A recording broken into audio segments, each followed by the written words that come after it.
தியானத்தில்தான் இருந்தார். பார்வதி தேவியின் கருமையான சருமத்தினால்தான் அவரை சிவபெருமான் தவிர்த்தார் என்றும் பல கதைகள் கூறுகின்றது. பார்வதி தேவியும் அவருடைய காதலையும் அன்பையும் வெல்லும் கடைசி முயற்சியாக காட்டில் தவம் செய்ய பார்வதி தேவி முடிவு செய்தார்.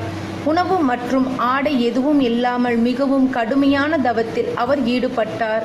அவரின் தவத்தால் மனம் இழகிய பிரம்மதேவன் பார்வதி தேவிக்கு ஒரு வரத்தை அளிக்க வாக்களித்தார். தான் மிகவும் அழகான பெண்ணாக மாற வேண்டும் என்ற வரத்தை அவர் கேட்டார். அவருக்கு வரத்தை அளித்த பிரம்மதேவன் அவரை மிகவும் அழகிய பெண்ணாக மாற்றினார். அழகிய மங்கையாக மாறிய அவர் மீண்டும் குகைக்குள் சென்றார்.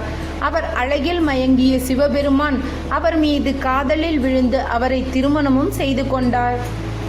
சிவபெருமானும் உமாவும் சதி இறந்தவுடன் மீண்டும் உமாவாக அவதரித்தார் என்று கூறப்படுகிறது.